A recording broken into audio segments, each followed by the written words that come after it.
And the show begins in 3, 2, 1. If a person consistently reads and advocates the views expressed in a communist publication, he may be a communist. I'm going to have chips and salsa tonight.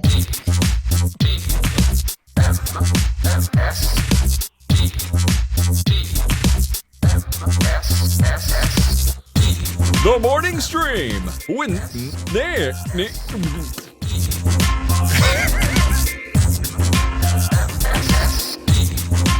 Hey everybody, welcome back to TMS. It's the morning stream for Wednesday, June 16th. Yeah, 16th, 2021. I'm Scott Johnson with Brian Ibbett. Hi, Brian.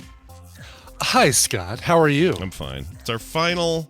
I'm a little sad because it's our final broadcast day of the week because you're going out of town for a bit. It is. A little bit of a family reunion and all that business. You know, it would be interesting to do a TMS from the rental house that we're getting.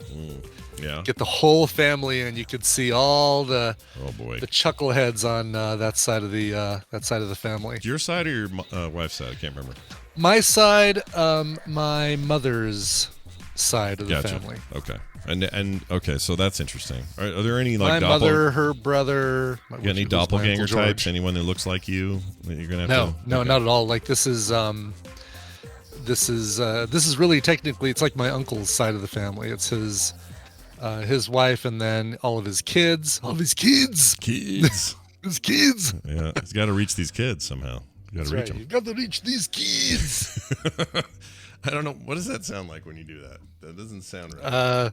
Yeah, I don't. It's like I'm pulling in a Danny Trejo or something. Yes, that's what I'm hearing. These kids. Danny Trejo. That's it. That's the I want voice. to kill them with a machete. That was the voice. Well, anyway. Well, that's fun. Yeah.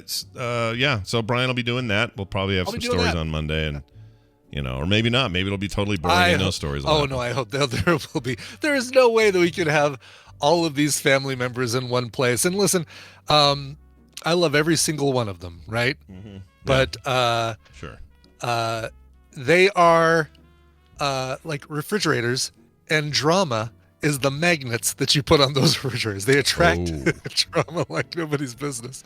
Yeah. So I thought about making bingo cards just for this weekend for me and Tina, and I thought, well, I can make them for the family, and then we realized, no, there's some family members who are maybe a little bit more sensitive and might take offense at that. So we decided, let's not make bingo cards. But so let me ask you this: like, have them in our heads. Yes. If you had to compare, who is the more dramatic, controversial side of the family? Is it Tina's side, or when you go do stuff with your side? Which side is worse? Oh, geez. It's a toss-up around here, is what I'm saying. But how about you? You know what? It's no. I would say it's my side and that side of the family. Because really, the drama that comes from Tina's side of the family centers on one person, right? And his little tentacles and his. Oh yeah, we've heard about that before. Yeah. Yes, we've heard about that. Yes. Yeah. Well, okay. My dad's side, zero. 0.01 drama. Okay. I mean, there's always a little measurable drama everywhere, but it sounds like you've got less there, and that's good. That's nothing wrong with that. Yeah, for sure. And it's not, and certainly not horrible drama. Like it's kind of fun drama. I mean, there's probably, who knows? There might be some grudges that come out. We'll see. I got some. Well, it's mostly on Kim's side, but we got a little racism in some parts of it. We got a little, yeah. A little bit of, stuck in their ways sort of drama. A little bit of everyone else is doing it wrong kind of drama. Yeah. Mm-hmm. But we're not having a big, huge thing with them this year. It's just on my side this year. So we're just going to do, a thing in July where it's my mom and my brother is coming up from Phoenix and got a few anti-vaxxers in there. But other than that, it's not too much drama. It'll be okay.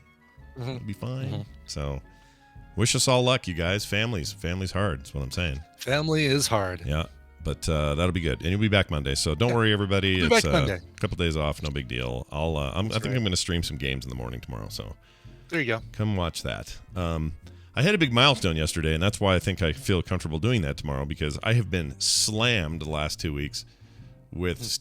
On top of it, we added E3, which I don't know how I did that to myself, but.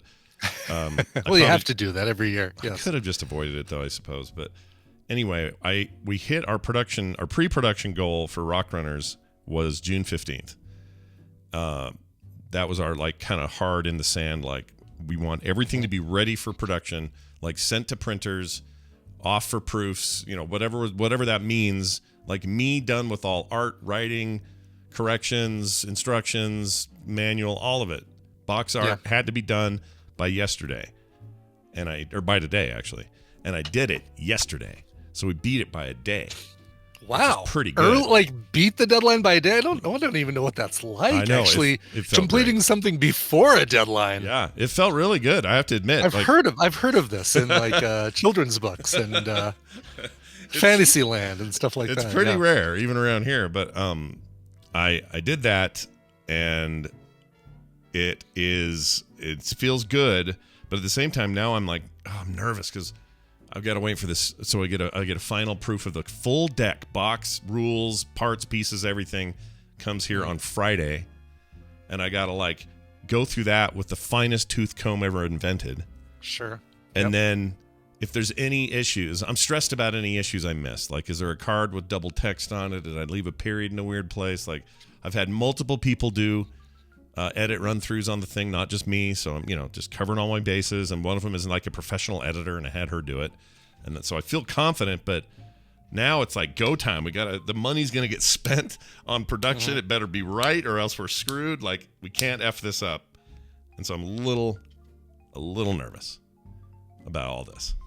But I'll let you guys know. It'll come out all right. It's this is the exciting part, right? Because it's the moment that you turn your art over, give it to the printers, and just wait and watch as your dream becomes a reality, as your hard work becomes a physical, tangible, playable game. And what I hope is that what doesn't become a reality is some typo I totally missed. That would be yeah, anyone who knows you would expect it, would basically be disappointed if there wasn't one. That's true. I mean, I had a pro editor. As long as you spelled rock and runners, then the rest is okay.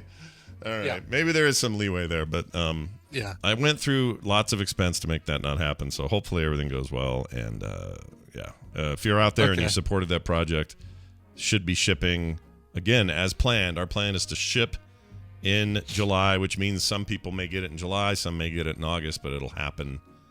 It's all on time. Everything's on time. Name a Kickstarter that's been on time that you can name. Name one. You can't. I was actually, this funny. I was just going to say, I'm heading over to Kickstarter right now to comment in the feedback section. How come this isn't out yet? How come I don't have this? Scam! I want my money back. Why isn't this on my table right now? Exactly. I'll tell you why, because it ain't done yet there, buddy. Yeah. Anyway, so because of that, things have just been nuts. But I managed to get a new comic up yesterday, and I wanted to share this because I feel like my dad joke is on par here, or on point. This one's good. It's very funny. Yes, I like it a lot. I like it as well. Let me pull it up here so people can see it. Fred walking around with Ken in his backpack, because that's how they travel. That's how they travel. Sure. Fred says, the pandemic has gone on way too long at this point. Ken says, why do you say that? And Fred in this next panel says, the latest edition of the Bible changed Immaculate Conception to contactless delivery. and then Ken says, please throw me in the river and pretend we never met, because he's annoyed by this horrible joke. But I really like this joke. I'm proud of this one. That middle bit. I mean, come on now, not that's bad. A great, yeah. No, that was very fun. I LOL'd, Scott. Did you lull when you saw it? I lulled. All right. I didn't ruffle, but I lulled. Canned chat says, always says Can has no sense of humor. Oh, he does. He just knows good comedy, and he knows bad comedy, and he knows when when Fred is dealing in the bad. So that's what that is. Anyway, so I got that done, and that was nice. And then later I'll tell you about my jerky in the dark. That'll happen in the news segment. Maybe you don't need to go, I don't know, that deep into the information. You can learn a little something new about me today with the jerky in the dark story.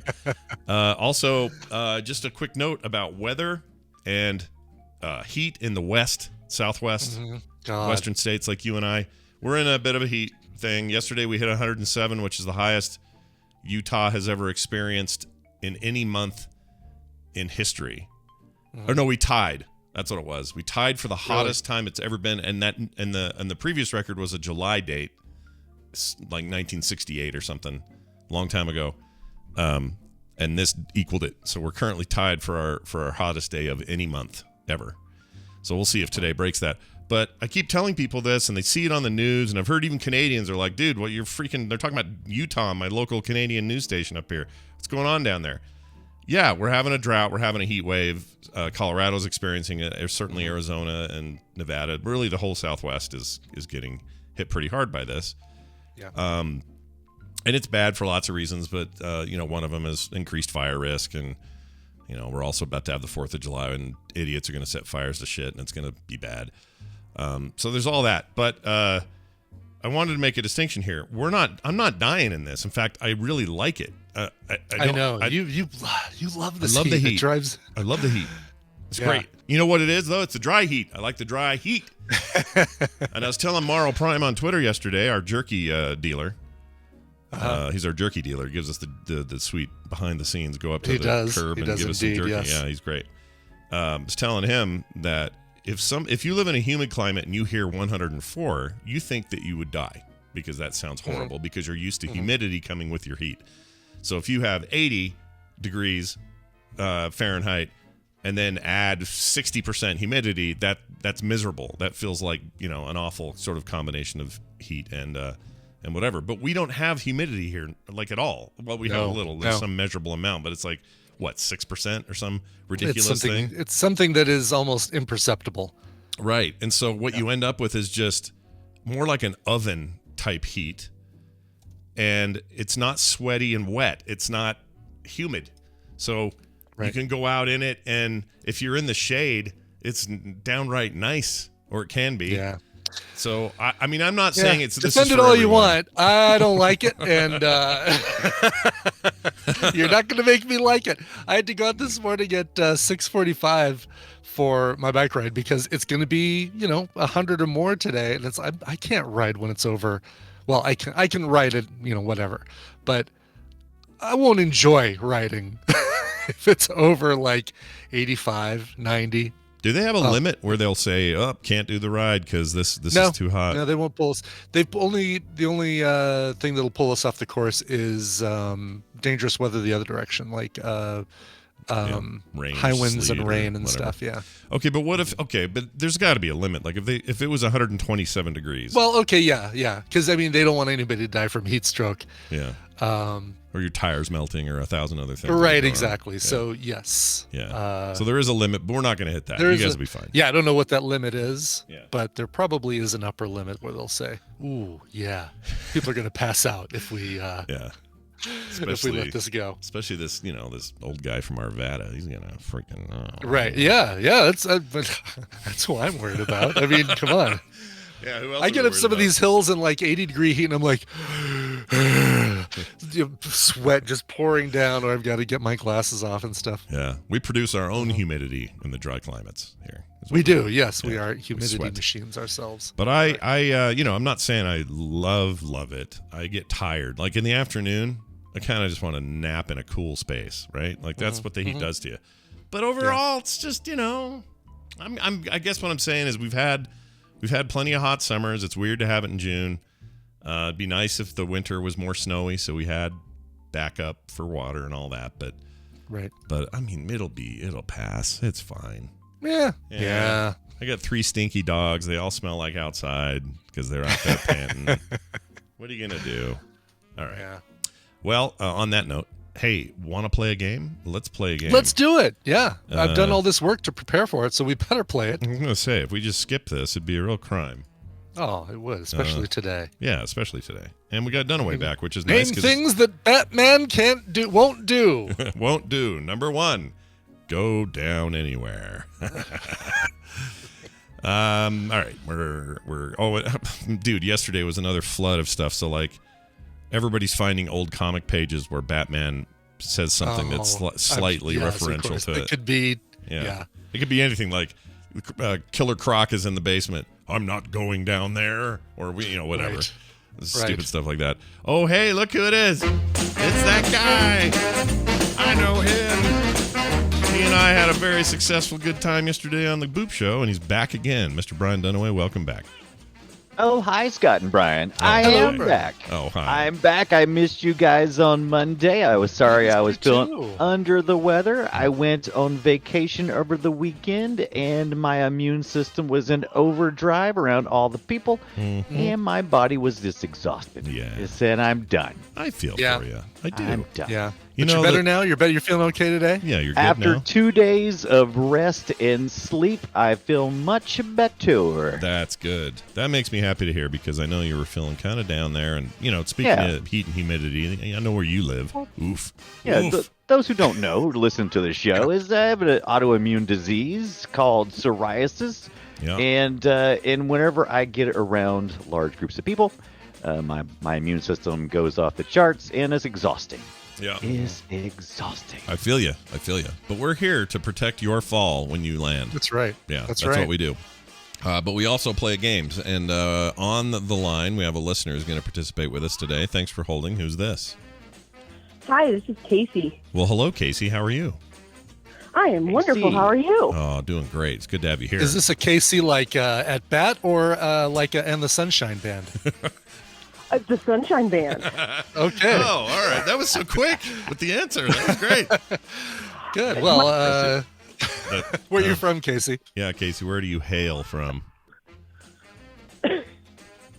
Oh, we missed it. Casey? Sorry, Casey, you cut out. Oh, sorry. No, it's okay. So where are you I from? actually- I was just saying I have lots of people call me Casey and the Sunshine Band. Oh, really? That's awesome. Nice. There are a lot worse nicknames, trust me. If your name's Scott, it Nice. rhymes with all sorts of dumb stuff. Well, that's the way we like it. Hey, where do you live?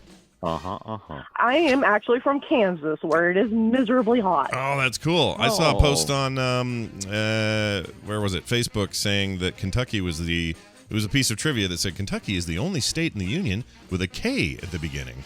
And I went, I saw you posted that on Twitter, and I laughed so hard. I did too. And I'm starting to think, I'm glad Casey's here for this. I'm going to tell you guys a little thing I think. I'm pretty sure nobody is serious about anything anymore. Because I really do think that someone put that up there to get a reaction. Not because they really thought Kentucky was the only K word in this 50 states. Not because they messed up and honestly thought it was, but found out later they weren't. Someone did that to get reaction upon reaction upon reaction to the point that somebody like me would eventually post it up on Twitter. Somebody else put it up on some other thing. And before you know it, it's everywhere. And mission accomplished. The troll wins. Don't you guys agree? That's what happened. That's exactly what happened. That's totally what happened. It's the casual troll. I mean, we used to have, only hardcore trolls, but now we have the casual troll. Because it's too easy. There's people who troll for a living, and then there's people who just troll in their spare time. That's right. Hobby. Yeah, as Claire says in the chat in her Irish way, they're taking the piss. They're taking the piss. All right. Speaking of which, I don't know if I told Claire this. She was excited about this, but the next interview with Christian Nairn is on. We're just picking a time. Ooh, very cool. Very excited. All right. Anyway, sorry. Back to the thing. Brian, will you explain how Tadpole feud works and what she could win? If I must, yes, it's time to play the Tadpole feud. I've surveyed the Tadpole on some nerdy topics, and Scott and Brian will have to predict the answers that they gave us. It's Scott and Brian's job to see how many of these answers they can guess. Casey, your job is more important than ever because you're actually going to be working with either Scott or Brian. And if your team wins, you get a prize package that includes Dead in Bermuda and Stick Fight, the game, both courtesy of Zachy. Nice. Very nice. Zachy. All right. Thanks, Zachy. That was nice. Zachy. Yeah. Very cool. Let's give you guys your topic. Put your hands on your buzzers. I surveyed 382 Tadpole members and asked them to get their answer to this question. All right. What's the best TV theme song of all time? Oh. Scott? Cheers. Cheers. Show me. Show me cheers. Number one, baby. Oh. One answer on the board. Making our way. Right. Yeah. Yep. With everything you got or something. Uh-huh. Now, going forward, I'm going to ask that you sing the answers you give me. Damn it. Right. To the best of your ability. Excellent. All right. So since there's no answer that can beat it, KC, you and Scott will be working as a team. Scott has the control of the board. And And we just go forward, yeah? We just keep going? And you guys keep going. Keep All going, right. and let's see how you do. Casey, anything jump to your head right away? I am trying so hard. I'm usually really good with songs, TV songs, but I am not having anything pop to my head right now. That's totally fine. And part of this game is remembering or trying to get into the head of what a tadpoler would say versus like some average exactly. And so I'm gonna just put out there that probably the Futurama theme is on here, if I had to guess. So what do you think about that? You all right with that? You sign, seal, and deliver that? That sounds great. All right, let's do Futurama. Brian. Sing a little bit for us, Scott. That's all I got. That's good. Thanks. That was nice. Thanks for. Oh, shit. Wow. Futurama was definitely on the list. Pretty high up. Futurama was. Gosh dang it. Oh, wow. I thought it'd be higher. Where is it? It's a proper answer. It should be in the top 10, you guys. What are you thinking out there? It's number 48 on the list, surprisingly. Oh, wow. But tied. I never skip it. For, I never skip that intro because of it. I should say tied for 41st. How's that? Because there was a lot of people. It only got 2 votes, which surprised me. All right, Brian, control goes over to you. Yeah. It's all right. buddy. Well, Scott, when it hasn't been your day, your week, your month, or hell, even your year, you might want to pick the Friends theme song. All right. Tadpole feud. Show me, I'll be there for you. Number 3 on the list there. Yes. Oh, Tadpole disappoints me. Yeah. Why would they disappoint you? I don't like that theme song. What's wrong with that theme song? That one I skip. Or actually, we used to get as far as the clap, and then we would all do it, and then we'd skip the rest. That's how we do it. Yeah, actually, I watched it because I'm doing a rewatch of Friends right now. I'm in the end of season 2, and I can't hit that skip button fast enough to just okay, I've heard the song. Yeah, it's like we get it. They're going to take a bit of footage that seems like someone's moving their hand fast for the clap, and then we're going to have them all bump into each other, and it's going to be a nightmare. Right. So enjoy. Exactly. Yeah. All right. So, Brian, you still have control of the board. Well, I'm going to go with the one that you just couldn't get out of your head because no matter, even if it was only on like a 3-hour tour, you just could never get that Gilligan's Island theme song out of your head. Give me a little song. Give me a little singing song. I just did. I said. Oh, is that it? That's all you're just getting? I got more. No, he meant you're going to sing it. Wait. Let me think. Okay. No, he meant are you going to sing it? Tell a faithful trip and the mighty fat guy and his little Gilligan Bob guy. Denver. Wow. 3-hour tour. Yeah, okay. Let's put you out of your misery here. Show me Gilligan's Island. Tour. Oh, really? That's funny. The Tadpole feud is younger than I thought. It makes me miss the days when the theme song gave you the whole backstory to the show you were about to watch. Right. The mighty fat guy. Oh, that's so good, Brian. All right. Casey, we are back. You and I are back with a vengeance here. That's right. Your Futurama guess gave me an idea. What about The Simpsons? Yeah, that seems likely. Oh, that's a good one. I mean, if it's not, it's out of spite. So, yeah, I could do it. Yes, sing that one for us.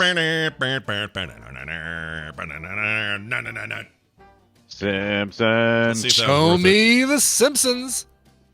Oh, are you kidding me? Number 17 in the list. Again, it should have been higher. And come on, I love me some Danny Elfman, but give me a break. Yeah, they had 17 that they liked more than that one. Brian Dunaway, back to you.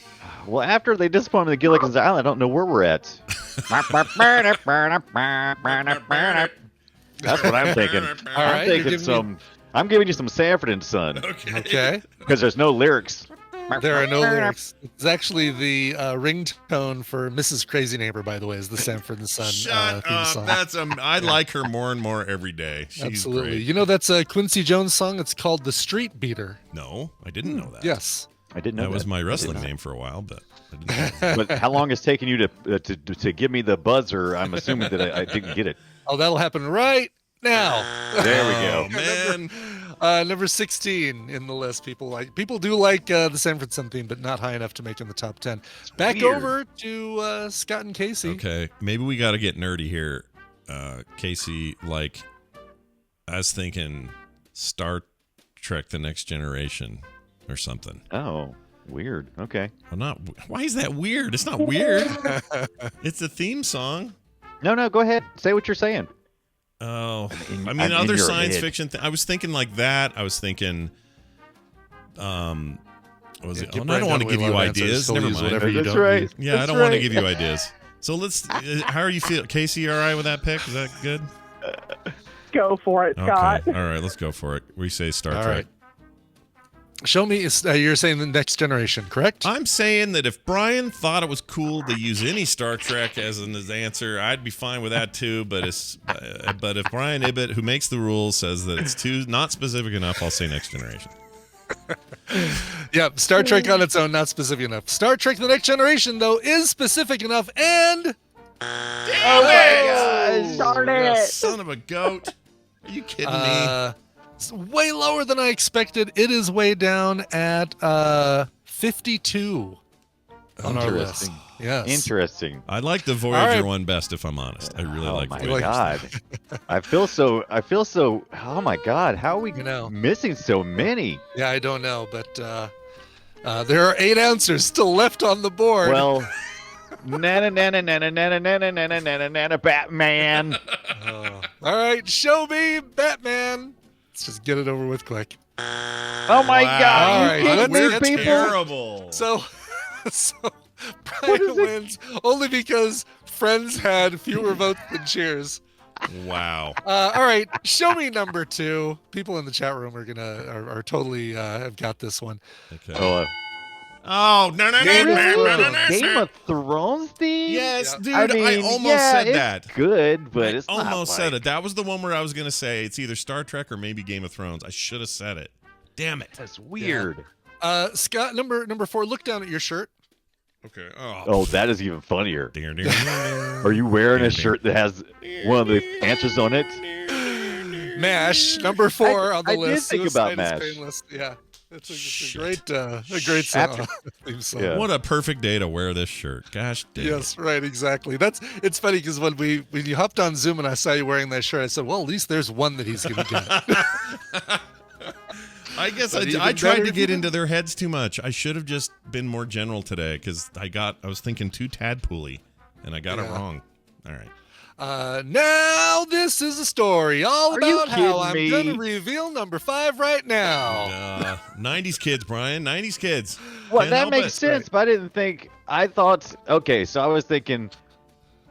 Yeah, I was just thinking the greatest average. I'm like, well, if you go with the oldest person, they would know more theme songs. Right, Makes sense, I right. guess. Yeah, it's tricky.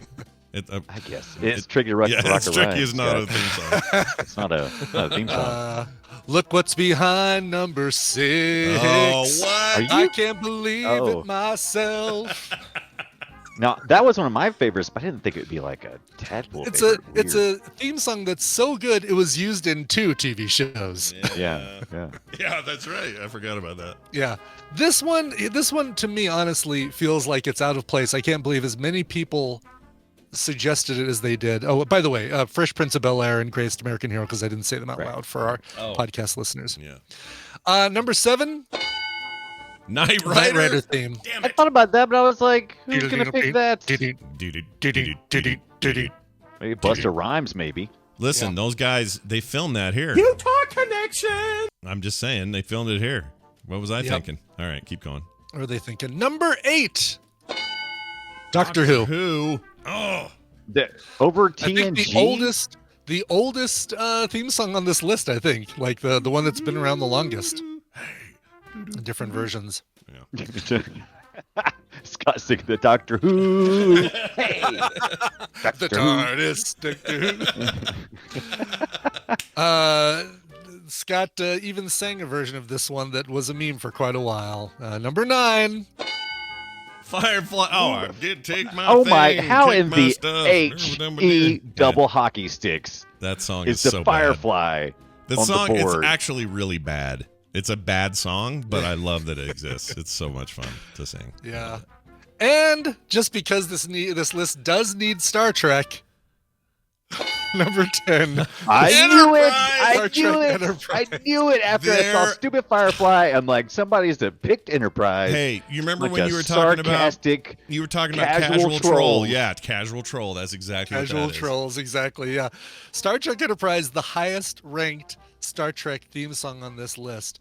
Moving down the list, we got A-Team, The Golden Girls, The Sopranos, Airwolf, The Facts of Life, House, Miami Vice, The Muppet Show, The Office, Rockford Files. I'm sorry, I'm still hung up on Airwolf. Why is that on there? I don't know why Airwolf is great.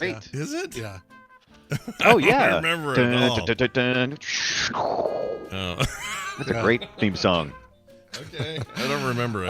The original Star Trek down to 25, Hill Street Blues, Mission Impossible, the X-Men animated series, That's a good one too. Twin Peaks, The Unbreakable Kimmy Schmidt, Andy Griffith, Barney Miller, Barney Battlestar Galactica. I love Barney Miller's theme's great. Yeah, Barney Miller's a great one.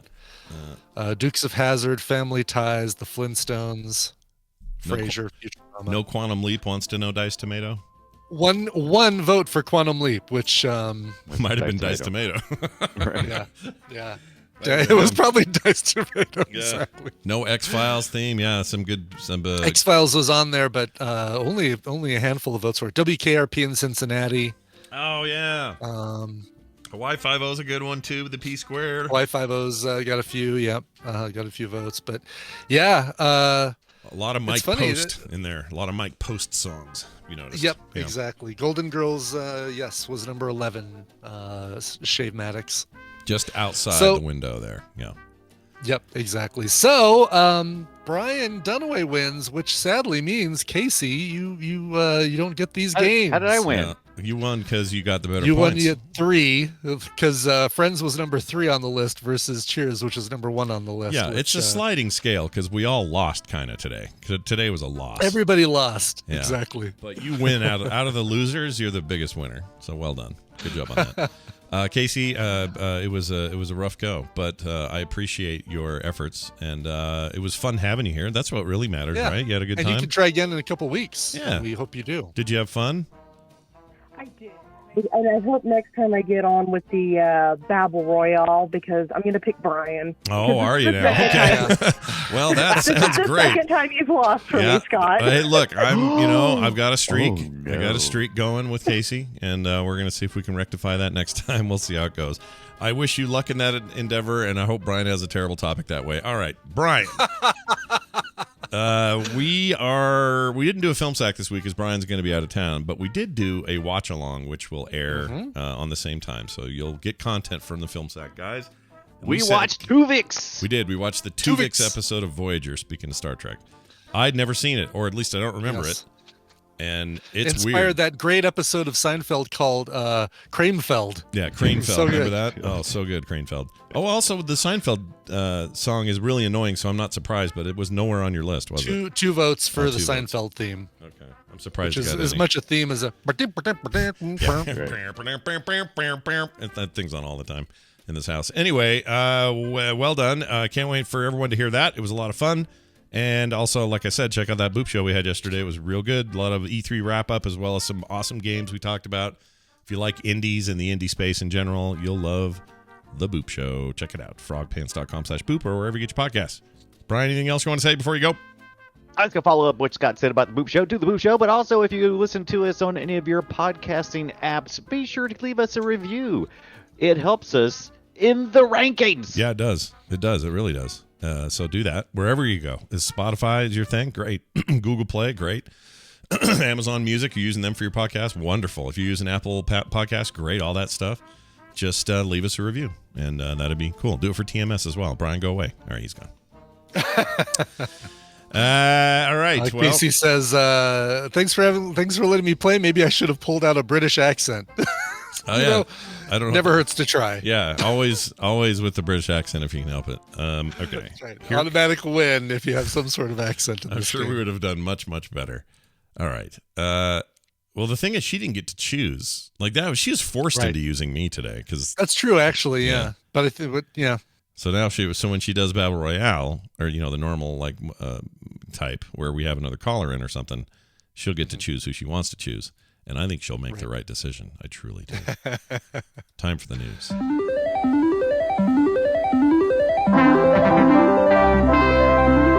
It's the time for the news, and it's brought to you by... Brought to you by eating beef jerky and listening to The Weeknd in the backyard in the dark with the candlestick. So this this happened last night. I want to recommend this. Okay.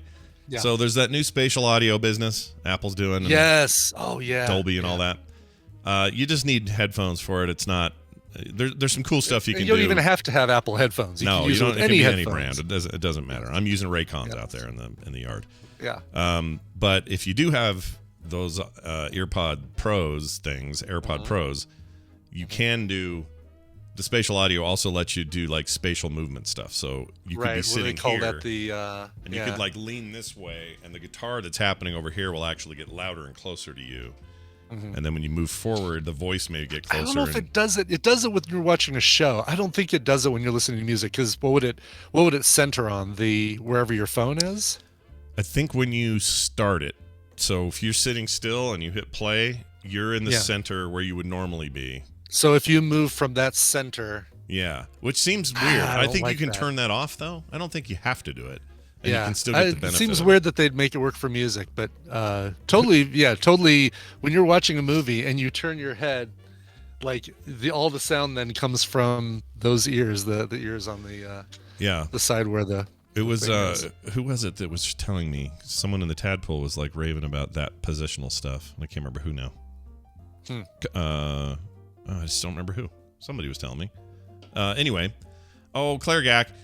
Here's the thing: the Dolby Atmos stuff, which is what this is all based on, is not unnecessary tech. It's changed how I listen to music. Yeah. It is blowing my mind. It sounds amazing, but the fact that when you hear a sound and you move this way, I mean, it's nice, but it doesn't enhance the experience for me at all. Yeah, I don't care about any of that. But the sound itself, like the actual remastering of this stuff in Dolby Atmos, is freaking mind-blowing. It sounds, and I don't care what headphones you're listening to or what device you're listening to it on. And this will end up everywhere. All right, this will end up on everything with everybody and all the services. They're all going to do it because it's that different. It's that good. Mm-hmm. It's really neat. All right, where are we? News. Girl Scouts. We talked about them for a hot second. We did. And now we're going to talk about it a little bit more. The Thin Mint predicament. Girl Scouts stuck with over 15 million boxes of unsold cookies. The great victim. And we know it's not the Thin Mints that they're stuck with. Let's be honest. It's the trefoils and the tagalongs and I don't like those. I know other people like them, but I don't like those Samoa things. Not a fan. Those are the coconut ones? Yeah. I don't like those. Yeah. Those are gross. Yeah, they're okay. Well, it's because I don't like coconut, all right? I just don't like it. Then there you go. I like the flavor of coconut, do not like the texture of actual shaved coconut. Mm-hmm. But I could drink coconut milk. I could have a coconut-flavored drink or a coconut, pina colada flavored ice cream, whatever. All those things are fine. What I can't do is your shaved-ass looking bullcrap little bits of pieces of coconut. Fair enough. Do you know they have something new called Toast Yay? No, tell me more. What the heck is this? It's French toast flavored cookies. From the Girl Scouts are doing it? From the Girl Scouts. Yeah, I'm putting it in there. I'm putting a link in our chat room here. All right, let's take a look. From their page entitled Meet the Cookies. Really? Yeah. Okay. Try our delicious and comforting new Toast Yay cookies available in select markets. These French toast flavored Girl Scout cookies will be sure to bring joy with every bite. They sound okay. Like anybody bites a Girl Scout cookie. Is there anybody who doesn't just shove an entire one in their mouth like I do? Oh, you mean like take your time, take just a little nibble off? Yeah, come on does now. That. Yeah. Nobody does that. Nobody does that. That's what Ernie does so that Bert won't notice that he took a cookie. That's what he does. Right, exactly. I do like the tagalongs. I like the peanut butter patty ones. Oh, those are good. I don't like the s'mores. The s'mores are a little too much. Too much sugar. I do miss the shortbread ones that they had that had the chocolate on one. Like it was a shortbread with a chocolate schmear on one side. What happened to those? They quit doing those? Yeah, they quit doing those. They just have the plain old shortbread. I mean, I like shortbread, but that little extra layer of chocolate sounds rad. Well, normally these guys sell 200 million. No, I'm sorry. Hold on. How much do they sell? Well, I'll get to it. Girl Scouts have unusual problem this year. 15 million boxes of unsold cookies. That's a lot. They're the true victim of this pandemic. The 109-year-old organization says the coronavirus, not thinner demand for its Thin Mints, is the main culprit. As the pandemic wore into its spring selling season, many troops nixed their traditional cookie booths for safety reasons. This is unfortunate, but given that this is a girl-driven program and the majority of the cookies are sold in person, it was to be expected, says Kelly Parsini. Now, hold on a minute. That's a weird statement. This is unfortunate. Let me read this again. This is unfortunate, she says. But given that this is a girl-driven program and the majority of the cookies are sold in person, what does it have to do with being a girl-driven program? Just the fact that it's driven by the Girl Scouts themselves and not like a major retailer. Oh, she means driven by the girls themselves. themselves. The gender really isn't the focus as much as it's that it's a program that's driven by our members and not by a corporation. And ergo those members, aka those girls, are the ones at the booths, or the ones at the doors, the ones knocking, the ones doing the thing, and they couldn't do any of that. That's couldn't do it. This didn't stop. We saw some Girl Scouts. We took the dogs for a walk back in February or March, and they took a corner of the street fully masked up and sold us a few boxes of cookies that way. And you were happy. We were masked up. They were masked up. Worked out just fine. Yeah, we got some too this year, and last year in similar fashion. So apparently not everybody. They screw themselves by doing this as you can only get them for a month and a half. Yeah, I agree. Come on, have them out all year. Put them in the stores or whatever you got to do. Put them out all year, or make them. Give us easy ways to just order them online year round, and we'll do it. Yeah. Let's see. Troops in her area, this woman that runs all this, says they sold 805,000 boxes of cookies last year, but then sold under 600,000, which created the shortfall. Gotcha. Let's see. Girl Scouts of USA did forecast lower sales in the year due to the pandemic. So where does all this money go? Just to activities and stuff for the Girl Scouts? Yeah. My girls never got into that, so I don't know. TVZ Gun is a Girl Scout dad, and probably can speak to like all the stuff that they do and what they use that money for. Okay, it makes sense. It's for troop stuff. You know what the Boy Scouts used to do, or still do, I guess. I don't know if they do. They used to make you go around and ask your neighbors for money. And they didn't give you anything for it. Like, right. At least now they give you popcorn. Yeah. But the popcorn, Give me popcorn. something. Just send the Girl Scouts over. It's like, give me something. Cookies. Well, I haven't had there was never cookies where I live, and Scouts are huge here. They were. Well. So I don't know. Anyway, so they sell popcorn, Diced Tomato says? Yeah. I don't think we did that either. I think we just went around going, you really ought to help these kids with the $30 we need. When I was a scout, I had to go around and beg for money. We'll give you a receipt. Yeah, we did. We had to give them a receipt, a little paper receipt, and they gave us a check, and some of them bounced, and it was dumb. I hated it. Right. All right. They got to be able to figure out something to do with these 15 million boxes of unsold cookies. I don't know. Sell them year round. Put it at girlscouts.com. Put them up there with a WooCommerce form, and I'll buy some. I agree. Why not? Put them up now. Right now. Put them on Amazon or something. I don't know. Yeah. Push them through the Bezos strainer. All right. Moving on to this story here about a small Florida town. Florida town. They accidentally sold its water tower for $55,000. Oh, man. Whoops. Oops. When business owner Bobby Reed approached the Brooksville City Council about purchasing a municipal building at the base of the small Florida city's water tower, he didn't expect that the water tower would come with it. So he didn't even know that he was getting it. Oh, really? The buyer didn't know. That's funny. Yeah, buyer, I guess, beware. No, I don't know what you'd say in this case. Yeah, I don't know. Does that mean he owns all the water in there, too? Like I think he owns all of it. You get the whole schmear, right? Yeah. Whatever's in there, the bodies. Brooksville is now Bartertown. Yeah, the two hookers that have been in there since '75. He gets those. Oh, jeez. What else? Big bags of cocaine that are at the bottom. I don't know. I don't know what you get down there. It says Reed discovered the mistake after the property had been sold to him for $55,000. The certified personal trainer intended to turn the building.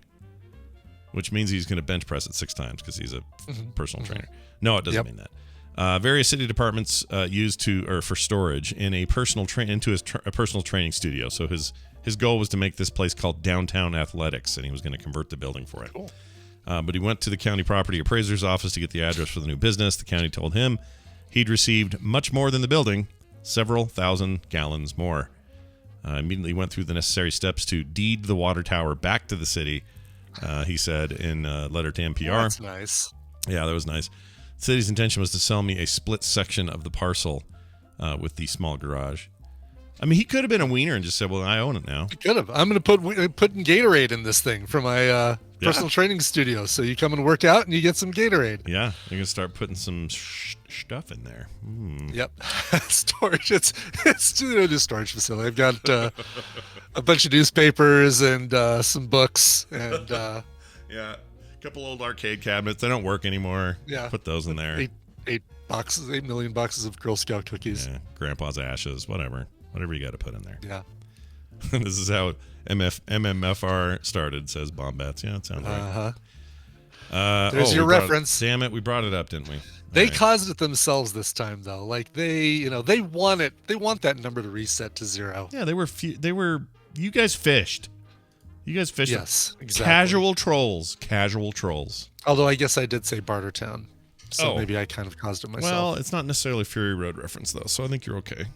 It could have turned into one. We could have gone from there and then, you know, mentioned something in the Fury Road world, but we didn't. So I don't blame you. It's them. It's all them. It's their fault. It's on them. All right. Let's move on to this story here. This, where is it? Oh, here it is. This is pretty good. An Olympic runner has been banned from running in competitions after a positive steroid test. She blames a pork burrito. Oh, yep. It's them Chipotle steroids. Yeah, I'll get you every time. Shelby Houlihan, the American Houlihan. I'm wearing a MASH shirt. Come on, MASH t-shirt guy. I know. I'm wearing a MASH shirt, and I can't even say Houlihan. It's embarrassing. Houlihan, she's an American record holder for the 1,500 and 5,000 meters. She posted on social media that she'd been banned for 4 years following a positive test of what she concluded was a tainted pork burrito. Yeah, sure. Her announcement on her Instagram on Monday arrives days before the start of the U.S. Olympic track and field trials in Eugene, Oregon, where the top 3 in each event will find a spot in the postponed Tokyo Games. She finished 11th in the 2006 Rio de Janeiro Olympics in the 5,000 meters. So we know this girl. She's won previous. She's medaled before. All right, she got. Let's see. I'm just skipping past that because who cares? Anyway, they found an anabolic steroid called nandrolone. She says she since learned it has long been understood by WADA, the World Anti-Doping Agency. Anakin. No, that's not. Wrong guy. Right? It's not the guy. What's his name? Wado? His name is Wado, yeah. Yeah. Uh-huh. You want to win your freedom, Anakin? I freaking hate that guy. Hand me that pepperoni over there. She says that they told her that eating pork can lead to false positives for this drug. Since certain types of pigs produce it naturally in high amounts. Pig organ meat, or offal, has the highest levels of nandrolone known in animal products. She made a list of the food she ate up till December 15th, and the test that produced the adverse analytical finding for the anabolic steroid. We concluded the most likely explanation was a burrito purchased and consumed approximately 10 hours before the drug test from an authentic Mexican food truck that serves pig offal near my house in Beaverton, Oregon. I notified the AIU and believe this is the source. So maybe she'll get it lifted. Maybe. If she can prove it. I don't know how it seems ridiculous on the face of it, but it actually also seems like she's doing her work here, so I don't know enough about it, you know? I don't either, and it's a bummer. If she isn't doing any steroids, this is a sucky thing to take you out of the running, you know? Oh, that would blow, right? Because what would you do? You can't even fight it. What are you going to say? You just have to live with it. What is the way you do it? Like, do you go to that? Do you go get a sample of the... of another pork burrito from that food truck and just say, here, test this, see what you find in there? Probably. Yeah. Like straight up, probably do. I don't know what else you could do. I don't know what else you do. Yeah. Well, be careful what burritos you eat, and sit back and relax while we take a break and Brian plays a song. When we come back, we'll have Tom. He's back. He's back in town. Sure. And we'll hear from him in the world of tech and spend some time with Nicole for today's recommendals. So stick around for all of that after Brian's song here. I'll bet he's rested and ready. Hey, this one comes to us thanks to Grandstand Media and Warner Records. These guys moved to the UK from Australia. A band called Gang of Youths, or Youths. Gang of Youths. This is they've redefined their creative process and changed their sound as they kind of look to expand their musical offerings. This is the first song that actually comes out of that change of style for them, and it's called The Angel of 8th Avenue. It is, let's see, their last album was the 2017 album Go Farther in Lightness. So this is just a single. It's not in advance of any album, but this is a great new single. Here are Gang of Youths and The Angel of 8th Avenue. Now try this new way to accent your figure. Cross your heart. See? Now, let's make a super scientific test.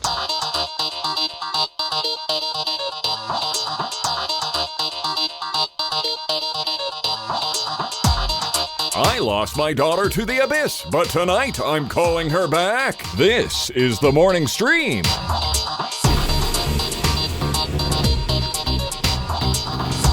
Well, that's pretty funny. Disturbed Angel, who lives in Beaverton, Oregon, says that he's not sure he believes that anyone found authentic Mexican around there. So, well, that actually is it's a very good point. Yeah, that's food truck, sure. Uh-huh.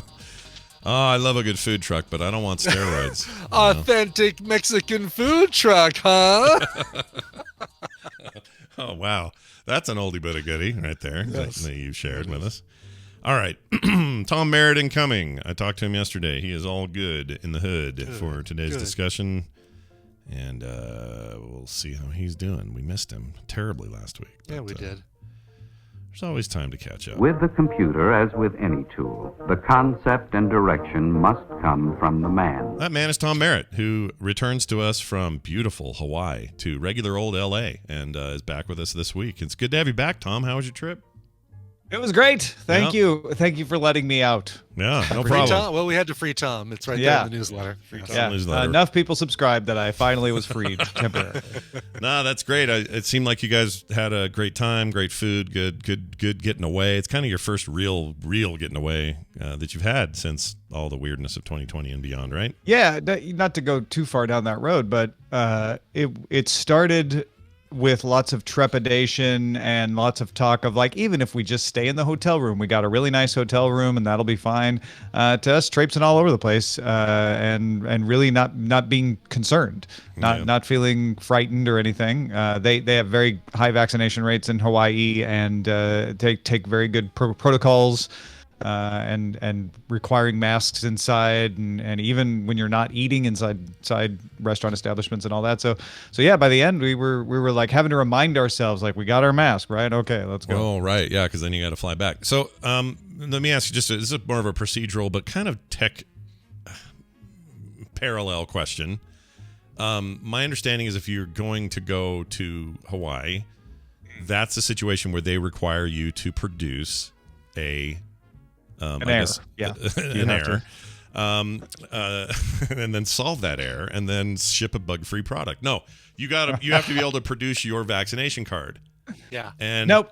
No, you don't. Oh, really? Okay. But what about a test, like a recent test you have to show? In fact, the only vaccinations that you can use to travel in Hawaii are if you're from Hawaii and have been vaccinated in Hawaii, you can use that vaccination record to let you onto a plane inter-island. Gotcha. So if you want to fly from Oahu to Maui, you're from Hawaii, or actually, I guess if you've been vaccinated in Hawaii, even if you're not from Hawaii, you can use that to travel. Mm-hmm. What they require for everyone else, whether you've been vaccinated or not, at least when we traveled. Now, I haven't been keeping up. Things have changed fast, so this may have changed since we traveled. But when we traveled a mere week and a half ago, you had to have a negative COVID test within 72 hours of your flight. Oh, okay. Vaccinated or not. Right. There's probably no and way it had to be at a Hawaii-approved testing location. They have a long list of a bunch of those. Certainly here in California, they have a bunch of those. Right. And then you had to get tested within 72 hours, which means you had to get the result turned back to you within 72 hours. I actually scheduled a test with a pharmacy and then was looking online, and people were talking about not getting their test back in time. So I canceled that and went to a different place where they had a really good system, Carbon Health. And then once you get your test back, you upload it to the Hawaii website. And when you get off the plane in Hawaii, they shuttle you through this place where you have to show your ID, and they look you up in the system to make sure you've had that negative test. If you don't have your test result, or you tested, actually, if you tested positive, I don't know what they do, but if you don't have your test result, they make you quarantine for 10 days. Oh, wow.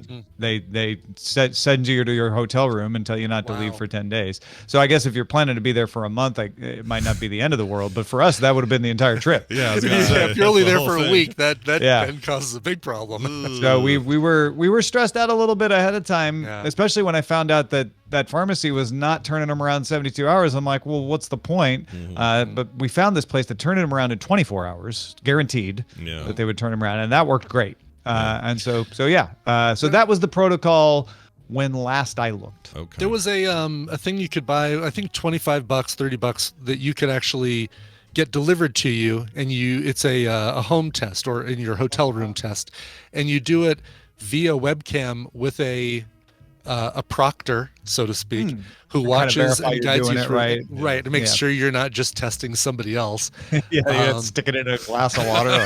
Right, exactly. And you get it within, I think you get it within 6 hours or something. Oh, that's cool. Wow.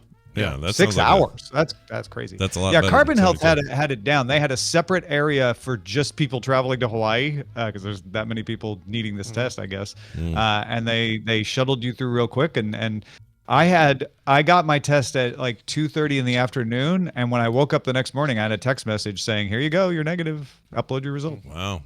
Well, I hope the 50th state appreciated just the level of tech prowess they had in their state for a hot minute. I believe they do. There's some mixed feelings there about letting people back into the state. They want the tourism because that is the major industry there, but they don't want people spreading the disease, and they certainly don't want people acting irresponsibly and just traipsing all over the island, trampling stuff again.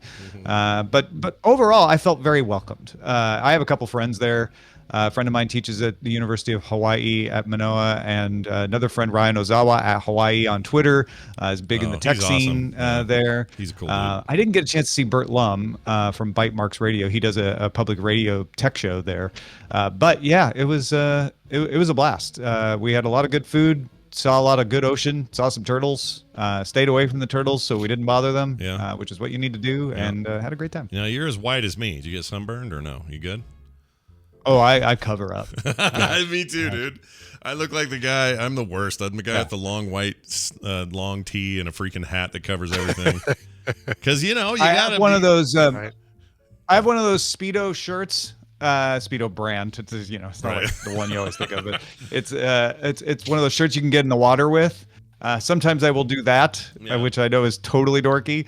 But usually what I would do is I would take that shirt off, get in the water for like 10 minutes. And then put it back on when I got out of the water, and then sunscreen every other part of me that was showing. Right? Yeah. No, you did good then, because it sounds like me every time I go anywhere with the sun out. All right. Well, nonetheless, you're back, and that means you're steeped in tech content. What is happening today that we should probably be or have our heads concerned about? Yeah, like a tea. I am well steeped.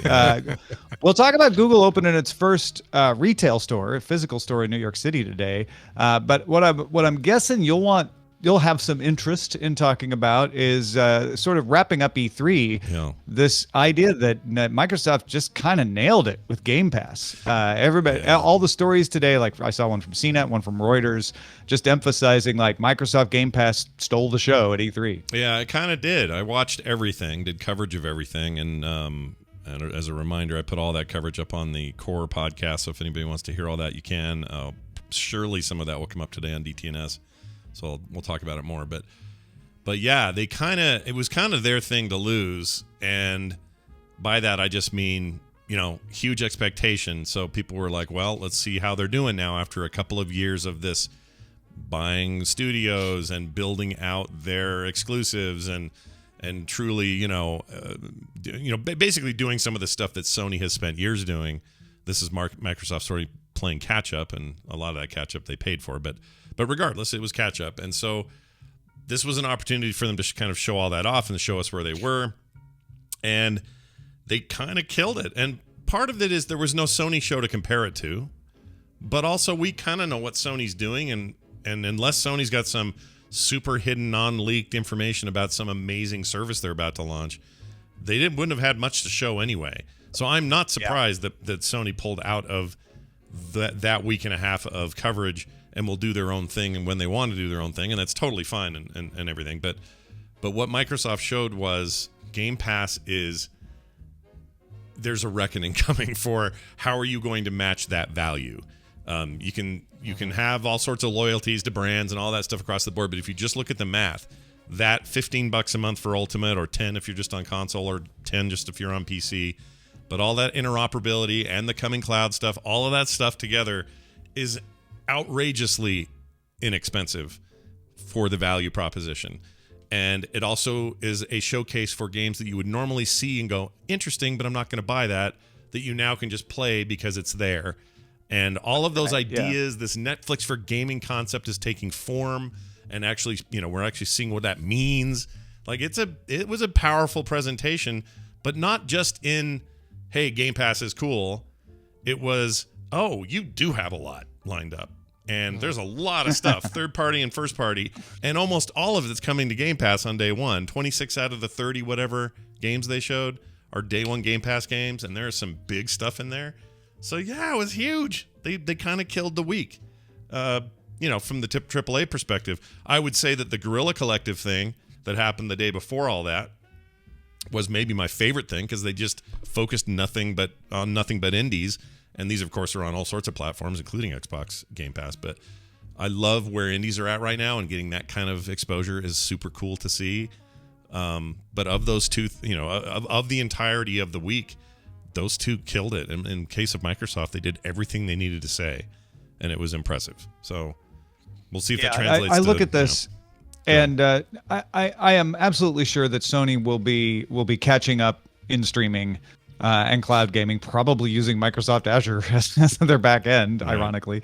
Right. But right now, Microsoft has leapfrogged. There's two ways. There's more than two ways. There's a couple ways to win in technology. One is the Apple game, where you just try to be the best, not necessarily the first. Right. The other way is the Netflix way, where you're like, let's do the thing before anybody else realizes that's the thing. And streaming is their most famous example of that.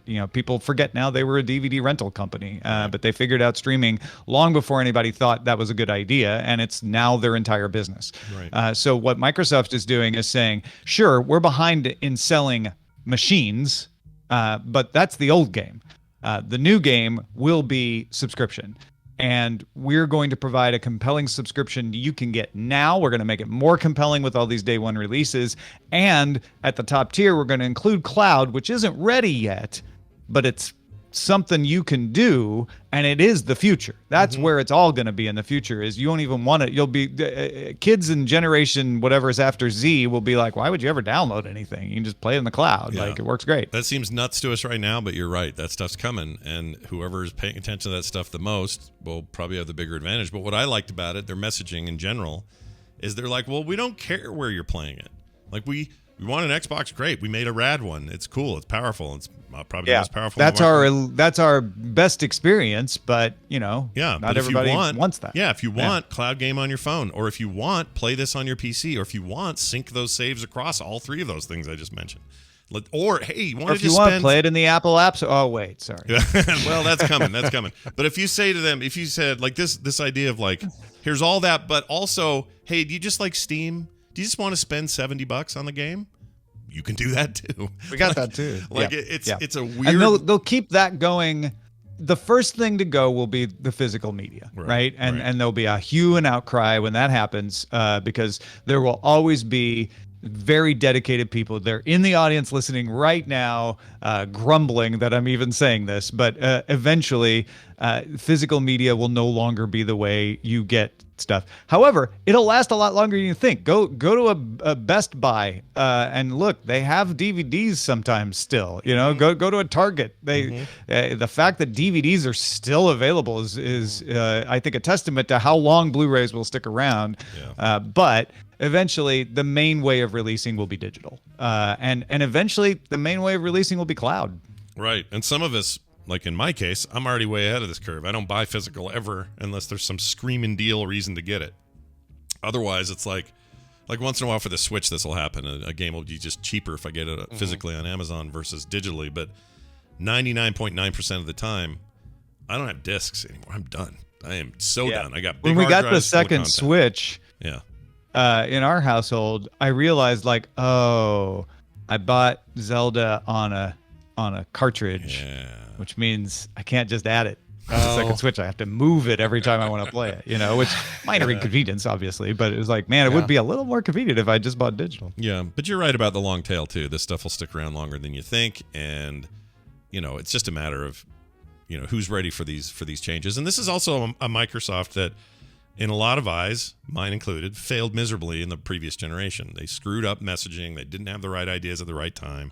It's funny, a lot of their ideas are actually coming to fruition now, but at the time, it just looked bad in the shadow of what Sony was doing with PS4. And and it was too early. Right. And People weren't ready for it. I feel like Microsoft needed that problem to collectively, as a company worth billions of dollars, with all the people and talent you have, but they learned from it. They had to kind of and build out a thing that was not, because if they would have won that generation on the same stakes that Sony won that generation, they'd be trying to do it again, just like Sony is. You'd stick with what's working the best, and I don't think we would see any of this. So I like that they failed, because now they're getting scrappy and crazy, and it's fascinating to watch. It's so much fun to watch this change kind of before our eyes. And as a result, it was the most E3 of the E3 week. It felt like a proper wow, woo kind of event, whereas everything else was just sort of, that looks all right. And also, I can tell the pandemic slowed you guys down, and this over here is really bad production value, and like it was a real mixed bag, kind of across the board. And I do miss the stage stuff, but I thought they did really great. So anyway. I don't want to I'm fanboying. It sounds like I'm fanboying, and I don't actually I don't have skin in this game. I was just really impressed with what they did, and I do get a lot of value out of Game Pass. Like I started playing Yakuza Like a Dragon last night, a $60, $70 game or whatever that just is on Game Pass. So why not? Just fire it up and play it. I mean, if you can afford to buy every game you want. And you have the time to manage going and getting the disc and ordering it and having it delivered. There are advantages to it. People in the chat right now are saying they can never revoke the server, although most of this stuff has online aspects, so they kind of can. But you've got the thing. That said, for most people, $180 a year is less than they would spend. That's 2-3 games, right? Oh yeah. So at the top end, you're getting more games for your dollar than you would, and if you're looking to save money and you play a lot of games, that's really compelling. It also saves you time because you don't have to order things and open a box and go to a store. You just get it. You download it. Now, bandwidth is a constriction. If your bandwidth constricted, that changes that equation. But the advantages are eventually going to outweigh the disadvantages for this, as we've seen with streaming video. Yeah, all that stuff it's following that path, and I think you're 100% right. By the way, if I was to buy, so the new price point for premium AAA titles moving forward, by most accounts, is $79. It's gone up. Or 69, sorry. Did I say 79? $69. So $69 times 3, $207 you're going to spend just on 3 games.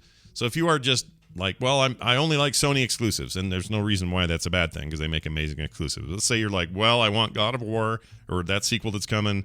I want whatever's next from Naughty Dog. There's another $69. So on and so forth. You're going to spend that money on 3 games. And that's it. You're done. Plus, you're probably paying for Plus, which gives you some free stuff every month. So your bill over there, if you're just looking at this purely as like, a money deal, your bill over there is a lot higher at the end of that year than it was over here. Yeah. And not that you can't buy a premium product here and there on the Xbox. You can. But it just changes the rules a little bit. So Sony's going to have to respond, and how they do will be really cool and interesting, and I can't wait to see what they do because this competition is good. And it's all good for us as gamers. So big fat thumbs up from me, and it's getting fatter by the day. Yeah. All right. Actually, the next thing is family plans. Are we going to see, your children not have to steal your cartridges anymore? Can you include them on your digital games? Exactly. Yeah. Well, it'll be fun to watch as it moves forward. Of course, this and so many more topics are at hand on the Daily Tech News Show every single day, mostly. And today's one of those days. I don't think you're on today, though, right? You got a thing. So it's me and Sarah or something. Or Roger told me something. No, I'm here. Oh, you're here. Okay. I originally had planned to be working on Know a Little More today, but that had to get rescheduled. So I will be there. I will be around. All right, good. Tom Merritt heading up the joint. I'll be there. Sarah will be there. Roger, all of us hanging out, having fun, doing cool content. So check it out, 2:30 Mountain Time, Daily Tech News Show for more details. Tom, anything else since you've been home that you want people to know about?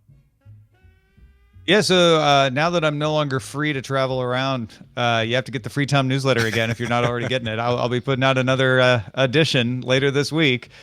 So check it out. I will probably share with my writers Patreon today, and then with the newsletter later this week, a sneak peek at a new audiobook that I hope to be putting out soon called Project Vera. So check that out, freetomnewsletter.com. That's awesome. Wasn't there a famous Vera on TV? Who am I thinking of? Wasn't there a Vera? Well, there was Vera on Alice. That's what I'm thinking of. But then Norm's invisible wife was Vera. That was Vera. Okay, well, I'm going to assume that Tom's new book is a science fiction tale about Norm's invisible wife, Vera. That's what I'm going to assume. There you go. Let's assume that. I mean, if it's about an invisible kingdom that rules the planet secretly, so not far off. Really? That's great.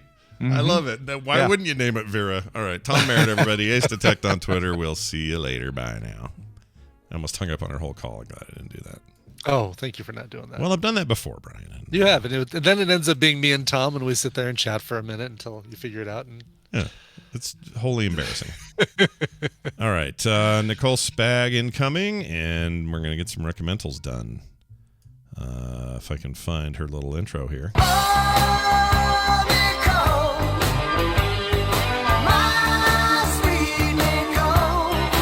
Nicole Spagnolo joining us as she always does on Wednesdays for an episode of Recommendals. Nicole, welcome back. How are you?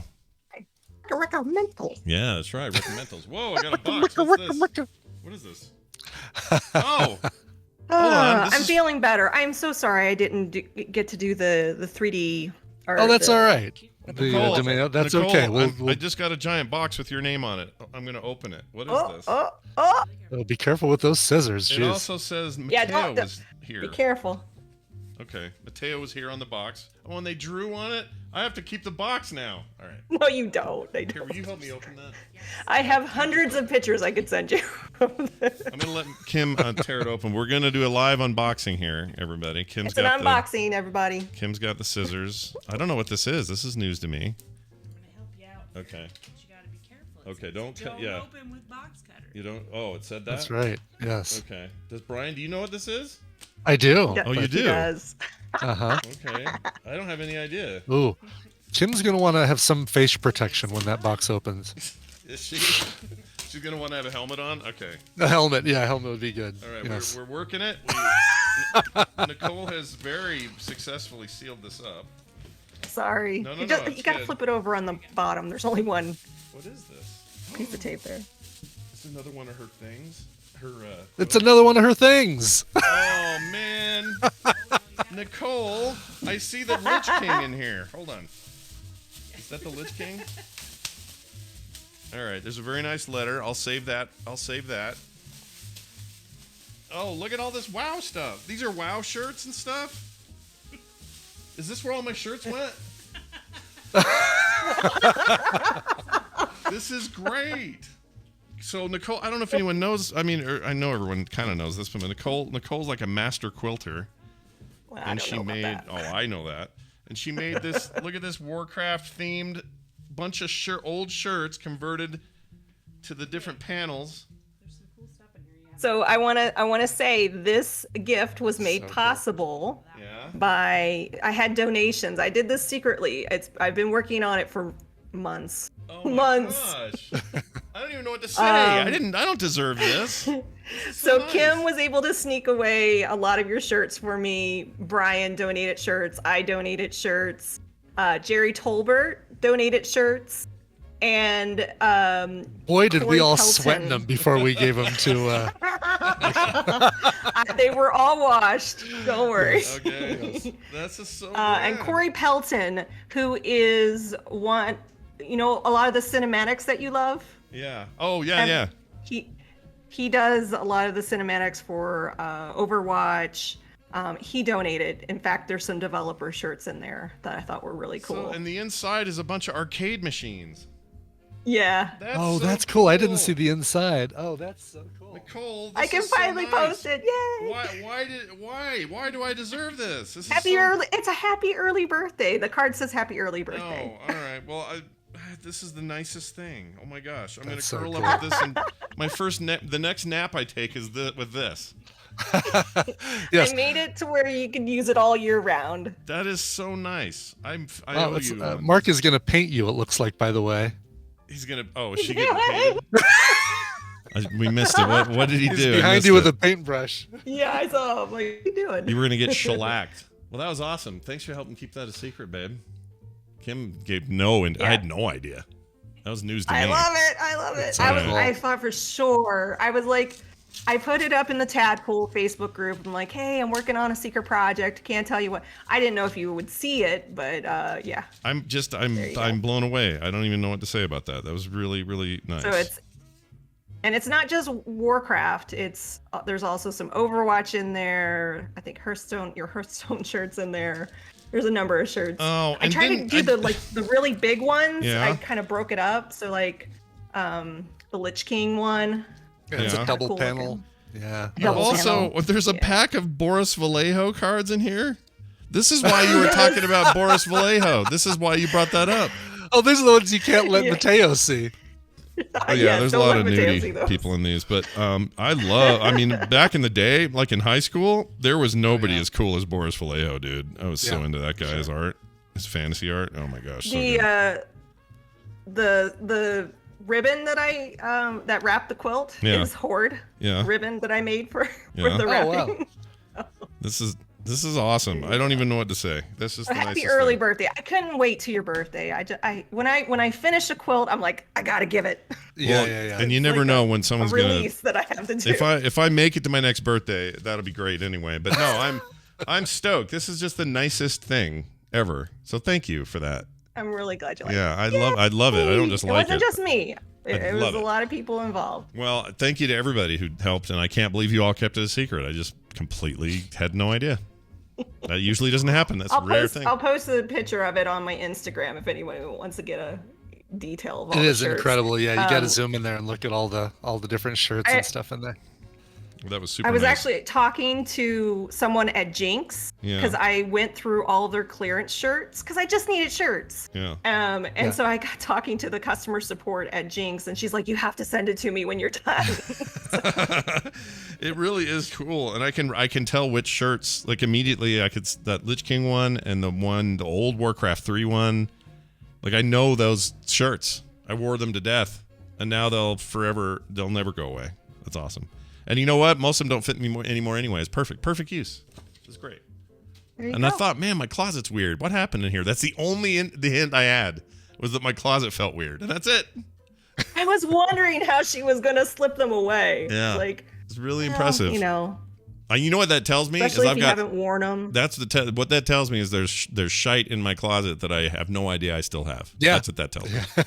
Well, or that you have no idea you had. Or that I had, exactly. So I should probably just blindly throw more things away, and I wouldn't have so much clutter. Right? But, Yep, exactly. Well, that was really Brian awesome. donated the 5-year anniversary one. Oh, that's the one I'll smell really hard when I'm It was still sealed in plastic. Nobody ever wore that shirt. Really?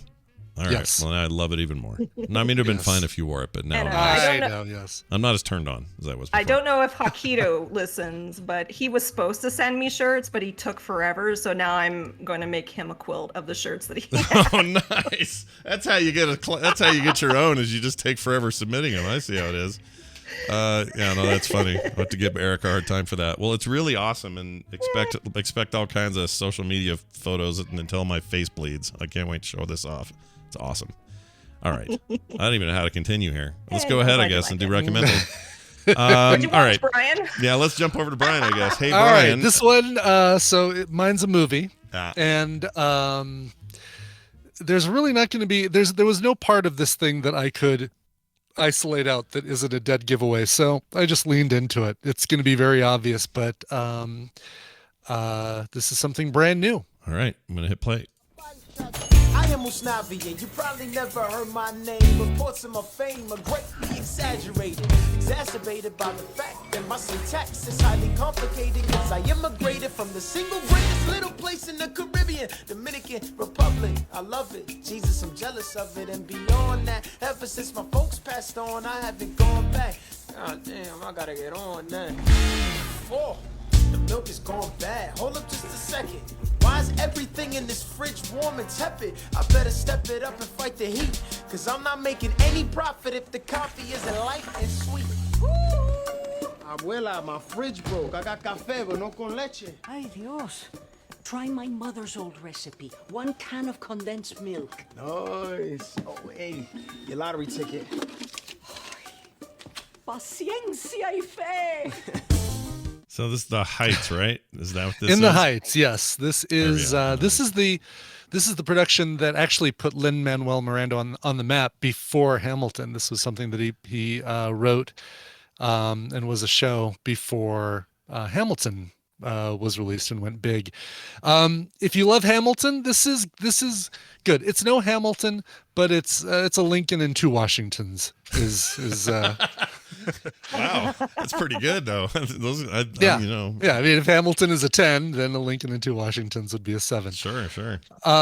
It is the music is the best thing about this. I talked to somebody who actually saw the initial production of In the Heights, and he said, yeah, the movie's good. The movie doesn't have as much plot and storyline as the stage production. And my response was, yeah, it had just enough to make the songs important, string them together, and tell the loose story. It's very good. It's In the Heights. It's on HBO Max. It's exactly what you think it is. If you're familiar with Hamilton, it's a bunch of really catchy, well-written songs, and a story that goes along with it. It's Espanol. It's an Espanol La La Land, is what it is. Oh, nice. I've heard. So the big takeaway I've heard from people of various descent, people from Mexico, people from the Dominican Republic, whatever, that this is like a really big deal for them, because this is like representation they don't normally get, or when they do get it, it's not great. Like kind of West Side Story style stuff is not exactly what they're looking for, and this is a little more like culturally appropriate and all that. There's also some controversy that there aren't enough really dark people from Dominican Republic, so he's been fielding a lot of questions about that, and no one's ever truly happy with stuff like this, but I like that. I like that there's some representation going on there. I think he's incredibly talented, and his soundtrack for Moana is on in this house all the time because Van's around. And he's just so good, dude. That stuff's so really good. So I'm all about that. He does make an appearance in this. He's in there very briefly. He's not a major character, but he's a very prominent minor character. Jimmy Smits is in this, and he's really good. And he's even there to give a little bit. There's a couple little Hamilton Easter eggs that you'll notice as you watch this. So.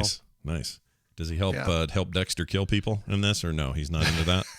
It doesn't help. No, Okay. Jimmy Smits does not help Dexter kill anybody. Okay, yeah, because I remember that back from Dexter, but I guess he's not continuing that trend in this musical. That sounds good. Right. Well, all right, I'll see this. This is on our list anyway, so it's just a matter. Yeah, and of this time. is one of those things that's an HBO simultaneous theater and streaming release, which means it's only here for 30 days. So if you miss it, then you've got to wait till it comes back around. But so 30 days, I think, is the timer has started. So you'll want to jump on that. Who is Anthony? I'm sorry, this name Anthony Ramos. Who's this? Yeah, so he's the main guy in this.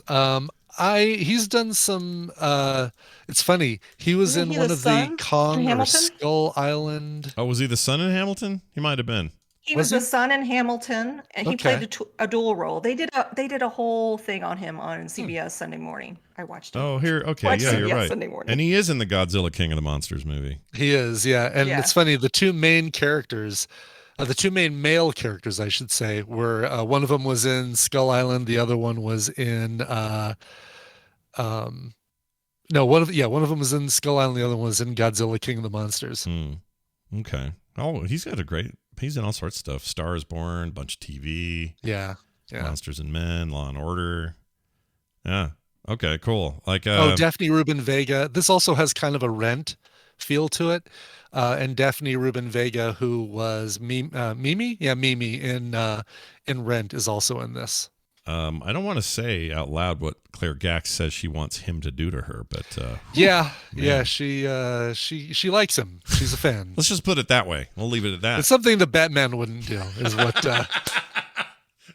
One more thing the Batman won't do. Add it to the list. But also you get Stephanie Beatrice from Brooklyn Nine-Nine. I didn't realize she could sing, but she's in this. She's Rosa from Brooklyn Nine-Nine. Daya from Orange is the New Black is in here. There's a lot of people you're like, oh yeah, I know that person from that. And oh yeah, J-Lo's ex Mark Anthony. Mark Anthony is in here as well. Oh, I like him. He's all right. Yeah. Because she's back to Batman again. Speaking of Batman. She's back to Batman. Yes. Current But she's disappointed. See, that story doesn't stop giving. It just does keeps not giving. stop. Yes, Yeah. exactly. Gives more than Batman. All right. Well done. My pick for the week is I watched a bunch of Seinfeld in the background because I had to work on Rock Runners. I had no time for anything. So nothing new? No record? Nothing new. I just didn't see anything new. I just had zero time to sit down and really consume anything. Yeah. I was able to manage a couple more episodes. I think I'm up to 6 of Sweet Tooth. Still loving that. Oh, yeah. It's very good. I got through that train episode where he meets that old football friend of his, and that was an interesting twist. I really like it, and I'm just sort of savoring it, taking my time. But mostly it's because I've been in production hell and I haven't had time. So with E3 plus all this other stuff, I could kind of have something going on in the background. In this case, just tons of old Seinfeld episodes because they're all great, and I never tire of them. So I just keep them going, and that's Where how are I you got everything watching done on Seinfeld time. at? Sorry, what'd you say, Nicole? Is it Hulu that Seinfeld's on? Yeah. Oh, yeah. We can go ahead and recommend it. Seinfeld on Hulu, all of it. Go check it out. Greatest All 9 sitcom seasons. of all time. All right. I will throw it over to Nicole. So Nicole, we're to you. What do you want to recommend? All right. I was in the mood for a documentary, so I went on the hunt. All right.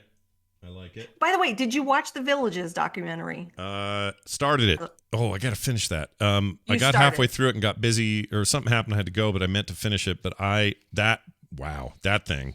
The dude in the van, you were right. He's weird. I'm still weirded out by that guy, and I'm not even done yet. Really? Yeah. Oh God. But I can see why everybody thinks that 27-year-old filmmaker is like the hot new thing. There's a real tone to this that's very cool, and that world is a different world than I exist in. That's what I like about a good documentary is when it shows me something I don't know, and that movie is all about stuff I don't know. And good recommendation. A little weird. Yeah, it's very weird, but it's good. Yeah. So I went and looked for a documentary, and this is what I landed on. And it turns out it's produced by Netflix. So all right, when we get into it, I'll talk about Sounds good. what else there is. Here's the trailer. I'm gonna hit play on this trailer. Whoops. Here we go. Oh, it's not playing. Here we go. Oh, it's very quiet. I don't know why.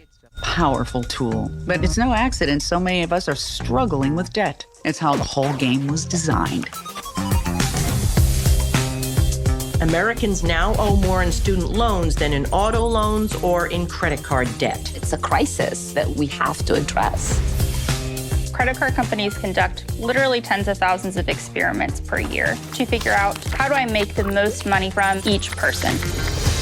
Experts suggest to retire comfortably, a middle-class American should save at least $1 million. I think I might be late to the game learning about this. In the U.S., because of COVID-19, trading on Robinhood soared. Let me just clarify. Day trading isn't investing. Day trading actually is gambling. Why do we keep falling for the same old act? Human beings are terrible lie detectors. Most of us think we're good lie detectors, and that's why we're often fooled. And how can we avoid taking the bait? This is your golden opportunity. Weird. I'm gonna watch this. It'll piss me off on it. This is yes and no. I feel like money in general is a very some people get it, some people don't. A lot of people don't understand the game that you're playing. And what this does, it's called Money Explained. So Netflix has a series of documentaries in the explained kind of category. They just have it. So this one's specifically focusing on money, and there are 5 episodes. The first one is Get Rich Quick, where it talks about Ponzi schemes. It's all of these episodes are very, very relevant. It was just released this year. It talks about MLMs. Oh my God. Oh, dude. How many of you get a friend request from the random friend that you were sort of acquainted with in high school? And then the first thing they say is, here, join my group to buy lipstick or fingernail things. No, And dude, I'm just it's like, the worst. stop. It's the freaking Just worst. stop. I know. I had a hate it. Ugh.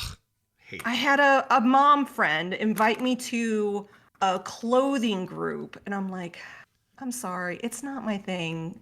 Please don't do that to me. Yeah, I have Please family. don't do that I to have me. family And who they- did this, and they're I had to lay put you down in the those law. groups. I had to lay down the law with some family about this, not Yeah. that long ago, and So- I just said, dude, So I'm that not first doing this. episode, yeah, it really talks about why MLMs can exist and why they're not taken to task.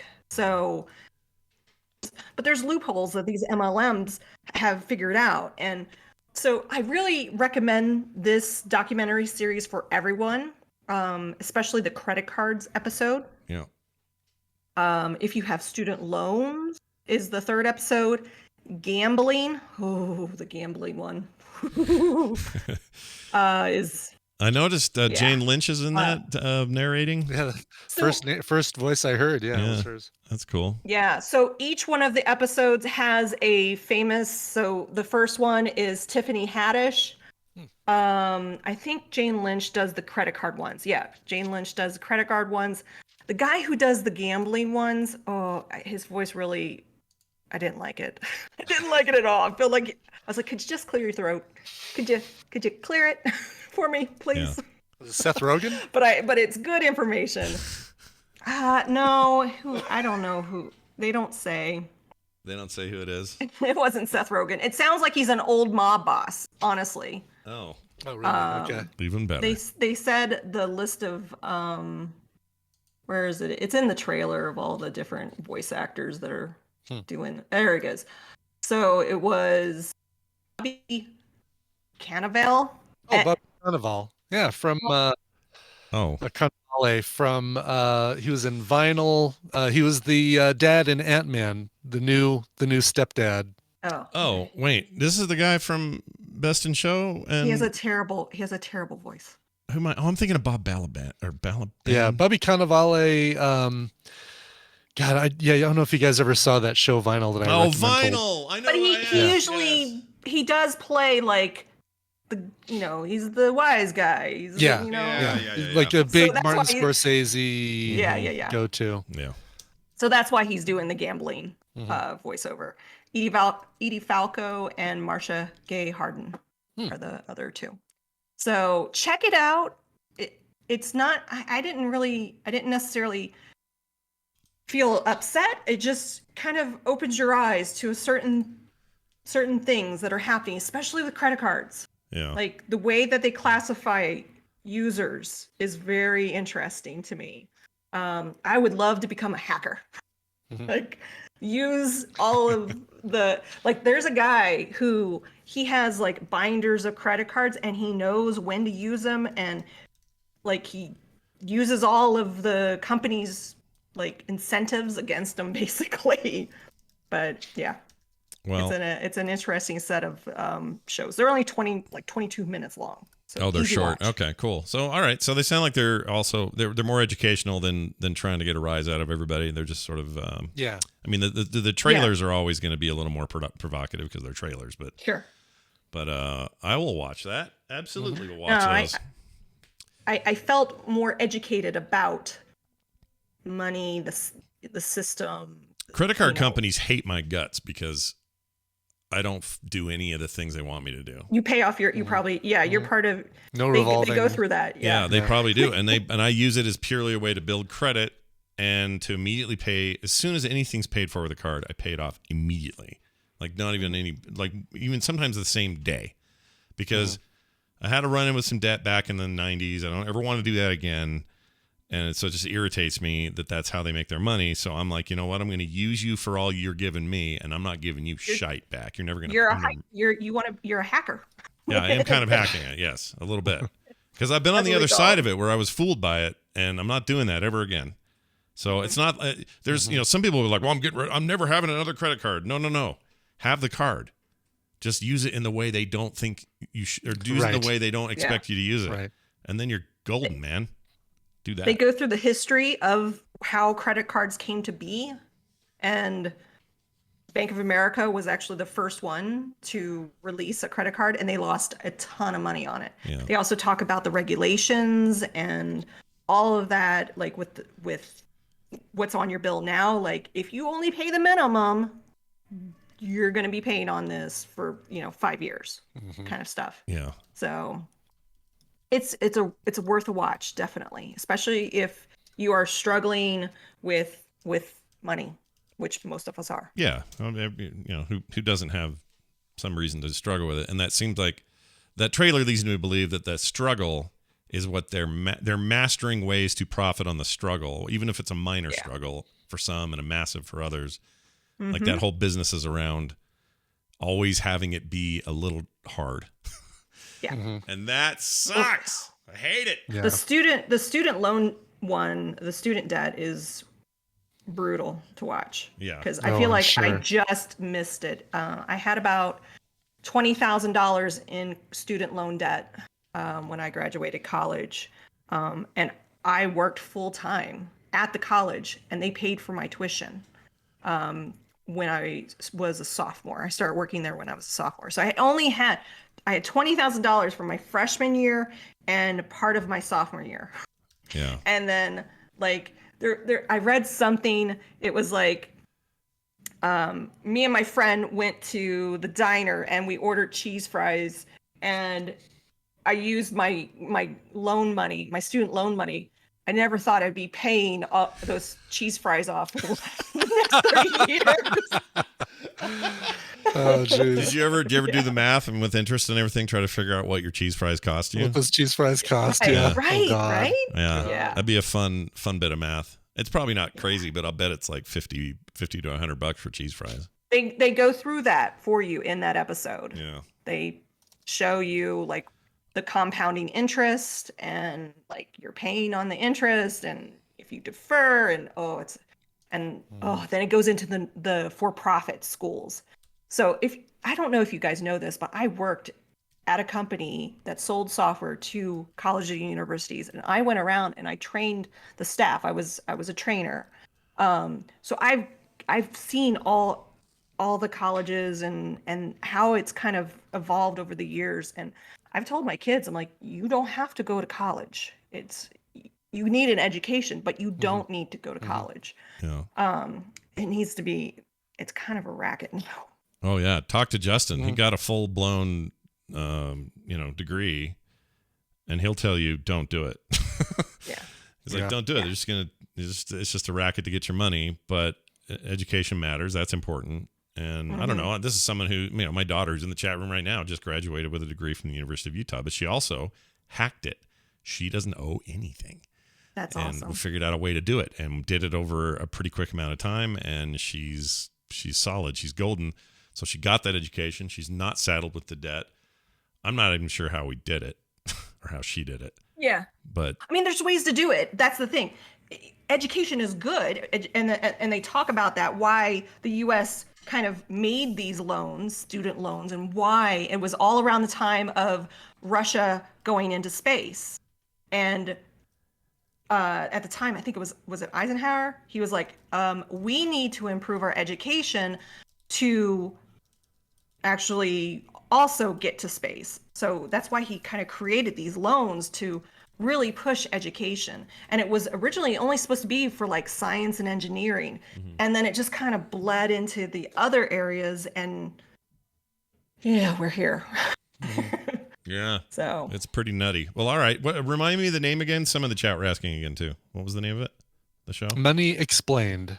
So yes, Claire Geek, the U.S. student loan system was created because Russia went into space. Yeah. I'm serious. Yeah. Like, watch it. That is why the system was created, to encourage U.S. citizens to go to school. That's right, Claire Geek. To compete with Russia and the space program. I know that seems silly, but no. Yeah. It's I want to learn more about that. I'm in. I'm watching this thing, especially hearing it's only 20 minutes to pop. Like I can fit this in. This sounds great. There you go. Yeah. All right. Excellent. Sorry. There's a new trailer for Picard that just popped, and John Delancey looks like Q is back. Holy weird. All right. Sorry. That just popped up on my screen. It was freaking me out. All right. Hey, Nicole posts all this stuff on Twitter when she's done. So you can follow her at Nicole Spag, or you can just check out the retweet on our thing. But don't do that. Follow her. Follow her. She's a good follow. Yeah. And she made the most badass. Oh, Kim took it upstairs. Quilt in the history of ever, and I can't wait to snuggle in it and smell all my WoW friends. Just kidding. It's all clean. Nicole, thanks for doing that and hanging out with us today, and we'll talk to you soon. Thanks, Nicole. Bye-bye.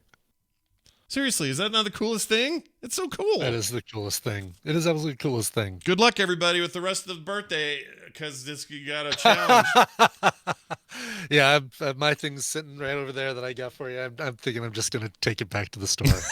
Just go return it, start over. Lame. Chat room, I'm trying to find this. Claire Geek? You're trying to find Claire Geek? In the chat? That made me laugh. I didn't want to make too big a deal out of it, but it made me laugh. I'm trying to get this GIF of Q walking in the room to work, but it's not working. Here, maybe I can. Here we go. Okay. So chat, there he is. So he's walking in. It's very short, but it's Q walking up to him, and he's they haven't tried to make him look young. He looks like old Q. I don't know what that means though. I'm into the idea of Q coming back. I don't know why. I'm just sort of. I am too. Yeah. Okay. Let's. Well, Picard. Gene Luck Pickard. Let's get out of here.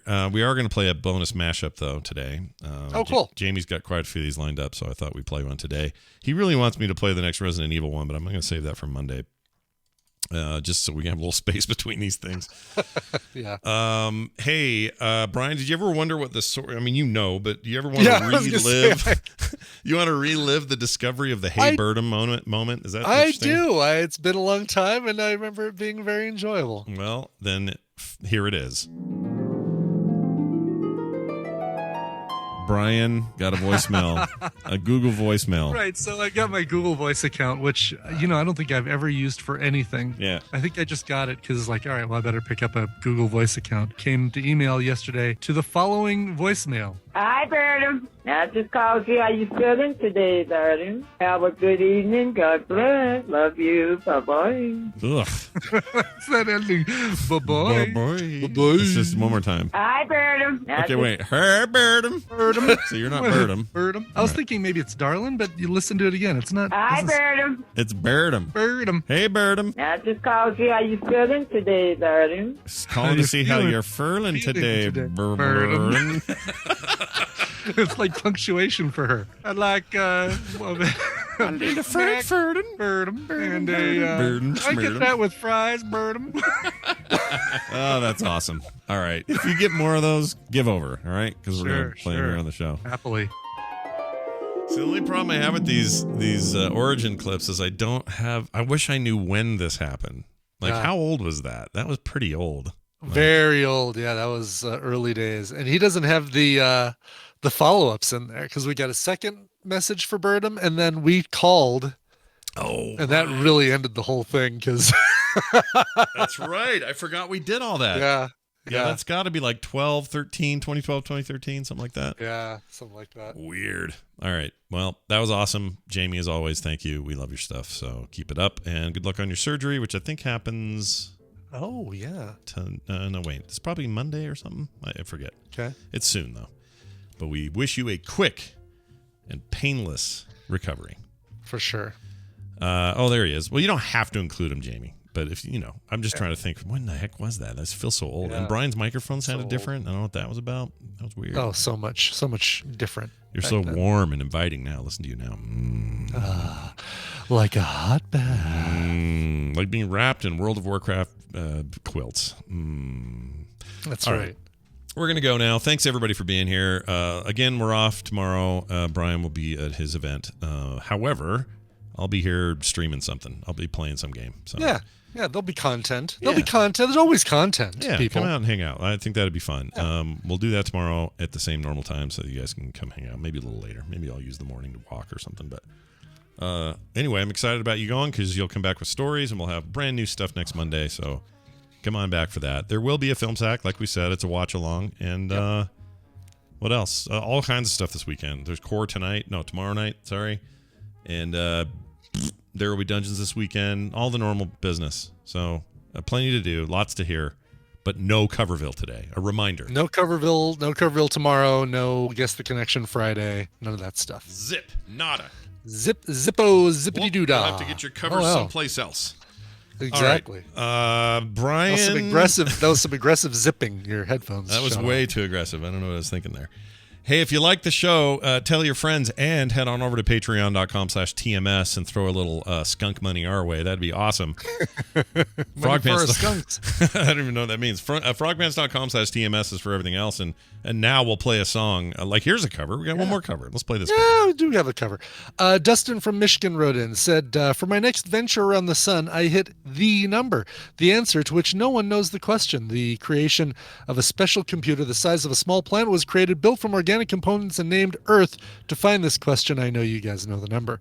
This last year, with 2 boys in high school, a mix of in-person and virtual, in Scouts and band, one of them graduating as well as still working on his Eagle Scout rank, we all need a vacation from each other. Next week, the wife and I will get a few days without them, camping up north, and it all starts on Father's Day.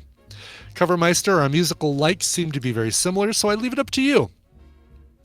Scott, how about a short selection of sound clips of our favorite semi-swear word, shite? Oh, keep all up right. the great work, guys. Stay safe. Stay safe. I'm going to play this for him first. Happy birthday to you! So he's got that going. Okay, very good. And then he wants a bunch of shite. All right, we got. Yeah. Oh, we only have one with the word shite in it. Yeah, I think. Or does he mean shit? Does he mean shit? Well, I think he means shite, but I think if you throw some shits in there around the shite, then it should be okay. All right, I'm going to do it. So here comes a bunch of them. The shitter. Shit. Shit. Shit. Shit. Pig shit. Piece of shit. Hello, Scott. Shut up, shithead.